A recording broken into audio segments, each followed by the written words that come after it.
इसका तीसरा पद 16 और सातवां पद 5वें पद से 12 अधिक है। चलिए हम लोग सॉल्व करते हैं। तो स्टूडेंट हमें मानना पड़ेगा ना कि भाई जो हमारी श्रेणी है, श्रेणी का व्यापक रूप आपको पता है, तो हम मान लेते हैं जो हमारी श्रेणी है, जो हमारी एपी है, ठीक है, वो क्या है, यही है। श्रेणी का प्रथम पद ए है, दूसरा पद ए प्लस डी, भाई सर्वांतर डी है, तो जब प्रथम पद में डी जोड़ेंगे तो हमारे पास ए प्लस डी आ जाएगा।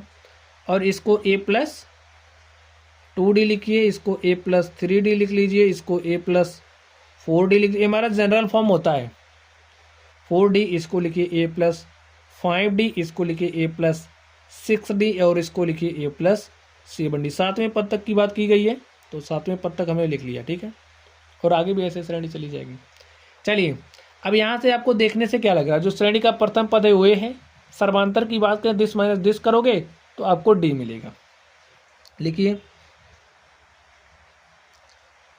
प्रथम पद ए है और जो सर्वांतर है वो क्या है, डी है। चलिए अब देखिए क्या कहा जा रहा है, श्रेणी का एपी ज्ञात कीजिए जिसका तीसरा पद 16 है। तीसरे पद को कैसे दिखाते हैं स्टूडेंट, A3 से। A3 में क्या दिया है, 16 दिया है। चलिए और देखिए सातवां पद, जो सातवां पद है उसको रिप्रेजेंट करते हैं A7 से। सातवां पद पांचवें पद से, पांचवें पद को किससे दिखाएंगे, A5 से। तो पांचवें पद से कितना अधिक है, 12 अधिक है, तो यहाँ पर 12 लिख दीजिए।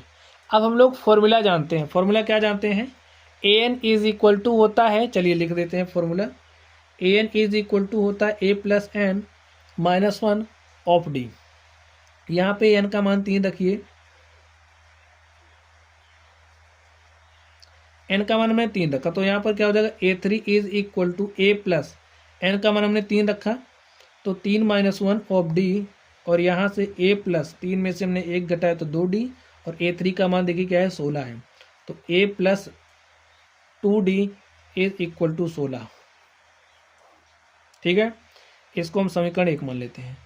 अब यहाँ पर आप लोग देखिए A7, ठीक है, A7 निकालने के लिए फॉर्मूला यहाँ से देख लीजिए 1 2 3 4 5, छठा पद क्या हो जाएगा, सातवां पद a प्लस 6d, या फॉर्मूला अप्लाई करोगे तब भी वही आएगा।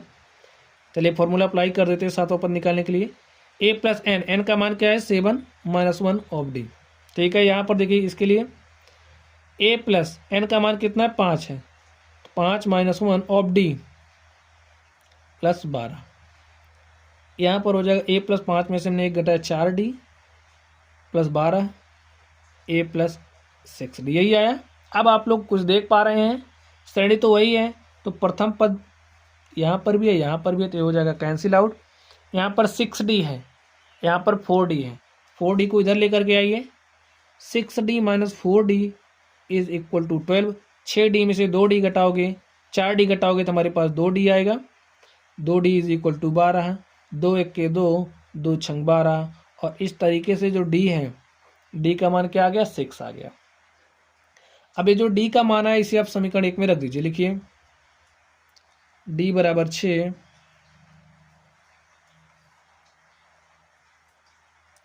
समीकरण 1 में रखने पर रखिए d का मान यहाँ पर a प्लस 2 गुणे d का मान है 6, तो यहाँ पर हमने 6 रखा बराबर 16, a प्लस 2 छंगे हो जाएगा 12 इज इक्वल टू 16, और यहाँ से देखिए 12 को इधर भेजिए, तो a is equal to 16 minus 12, और हमारे पास a का मान आ गया 4। अब स्टूडेंट आपको करना क्या है बताइए, इस a का मान और d का मान, यहाँ पर जो हमने AP माना है, ठीक है, a हमने AP मानी है, हमारी AP है, इसमें a और d का मान रखते जाइए और श्रेणी आप प्राप्त करते जाइए। लिखिए जो हमारी श्रेणी क्या हो जाएगी, a का मान रखिए, a का मान कितना आया, 4, तो यहाँ से आप a का मान 4 रखिए। अब देखिए दूसरा पद क्या हो जाएगा, a का मान रखना है 4 और d का मान रखना है 6, a का मान रखिए 4 और d का मान रखिए 6, a का मान रखिए 4 और d का मान रखिए 6, और इस तरीके से हमारी श्रेणी बन रही है। चलिए लिखिए 4 6 4 10, यहाँ पर देखिए 2 छंग 12 और 12 4 16, 3 छक 18 और 18 4 क्या हो जाएगा 22, 4 10 16 22 ऐसे आएगा 28 एंड सो ऑन।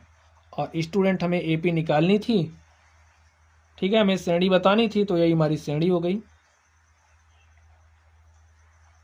ठीक है, चलिए अब हम लोग अगले क्वेश्चन पर चलते हैं और देखते हैं हमारा अगला क्वेश्चन क्या है। तो स्टूडेंट आप लोग क्वेश्चन नंबर 17 को पढ़िए, देखिए क्या कहा जा रहा है।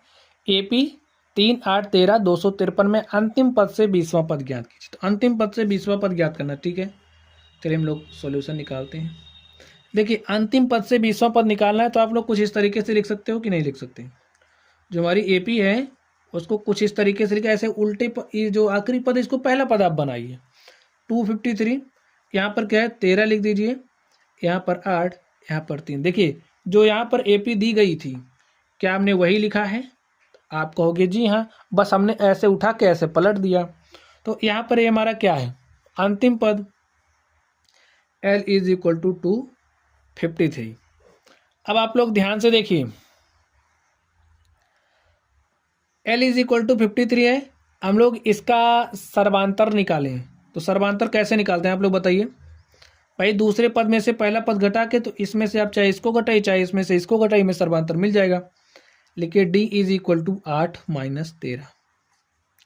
तो 8 में से हमने 13 घटाया तो हमारे पास क्या आया आप बताइए।